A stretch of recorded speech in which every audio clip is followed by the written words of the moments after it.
Mullaitivu பொதுக்குடியிருப்பு police பிரிவுக்குட்பட்ட வள்ளிபுணம் பகுதியில் கடந்த 2/4/2025 அன்று அந்த பகுதியில் சட்டவிரோத செயற்பாடுகளில் ஈடுபடும் இளைஞர் குழுவினர் மதுபோதையில் அப்பகுதி பெண்கள் சிலரை தாக்கியுள்ளனர். இந்த நிலையில் 5/4/2025 குறித்த பகுதிக்கு நேரடியாக சென்ற வன்னி மாவட்ட நாடாளுமன்ற உறுப்பினர் துரைராசா ரவிகரன் பாதிக்கப்பட்ட பெண்களிடம் நிலைமைகளை கேட்டறிந்ததுடன் உடனடியாக பொதுக்குடியிருப்பு போலீஸ் நிலையம் சென்று குறித்த தாக்குதலுடன் தொடர்புடைய சட்டவிரோத செயற்பாடுகளுடன் தொடர்புடைய அந்த இளைஞர் குழுவை உடனடியாக கைது செய்யுமாறும் பொதுக்குடியிருப்பு போலீஸ் பொறுப்பதிகாரியிடம் வலியுறுத்தியிருந்தார். இது தொடர்பில் மேலும் தெரிய வருகையில் முல்லைத்தீவு பொதுக்குடியிருப்பு போலீஸ் பிரிவுக்குட்பட்ட வள்ளிபுணம் பகுதியில் சட்டவிரோத போதைப்பொருள் விற்பனை உள்ளிட்ட பல்வேறு சட்டவிரோத செயற்பாடுகளில் ஈடுபடும் இளைஞர் குழுவால் தொடர்ந்தும் அப்பகுதி மக்கள் பல்வேறு இடர்பாடுகளுக்கு முகம் கொடுத்து வருகின்றனர்.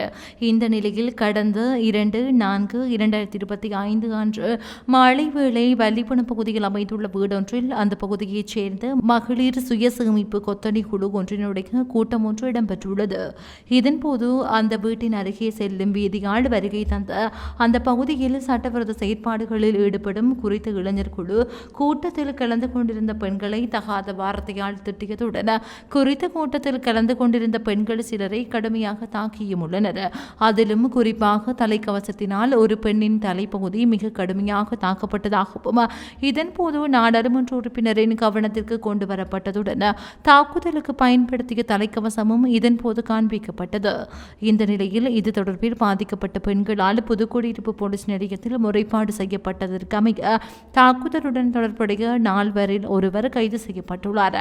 எனினும் தாக்குதலுடன் தொடர்புடைய ஏனைய 3 இதுவரை கைது செய்யப்படவில்லை. இந்த நிலையில் பாதிக்கப்பட்ட தரப்பினரின் நிலைமைகளை கேட்டறிந்து நாடாளுமன்ற உறுப்பினர் துரைராசா ரவிகரன் அவர்கள் உடனடியாக புதுக்குடியிருப்பு போலீஸ் நிலையம் சென்று தாக்குதலுடன் தொடர்புடைய ஏனைய 3 கைது செய்யுமாறு புதுக்குடியிருப்பு போலீஸ் பொறுப்பதிகாரியிடம் வலியுறுத்தியதுடன் அந்த பகுதியில் சட்டவிரோத செயற்பாட்டாளர்களால் மேற்கொள்ளப்படும் தொடர்ச்சியான அச்சுறுத்தல் நிலைமையினை கட்டுப்படுத்துமாறும் வலியுறுத்தினார்.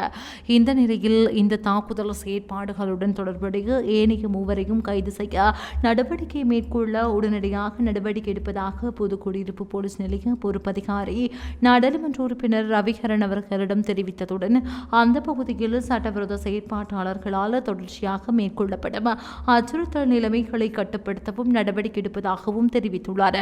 இதன்போது நாடாளுமன்ற உறுப்பினருடன் இலங்கை தமிழரசு கட்சியின் முப்புறம் வட்டார வேட்பாளர் சிவபாதம் குகணேசன் இணைந்திருந்தமை குறிப்பிடத்தக்கது. இதுபோன்ற செய்திகளை தெரிந்து கொள்ள சமூகம் நியூஸ் சேனலை சப்ஸ்கிரைப் செய்து அருகில் உள்ள பெல் பட்டனை கிளிக் செய்யுங்கள். மேலும் இது போன்ற செய்திகளை உடனுக்குடன் தெரிந்து கொள்ள சமூகமீடியா.com என்ற இணையதளத்தின் வாயிலாகவும் எங்களுடன் இணைந்திருங்கள்.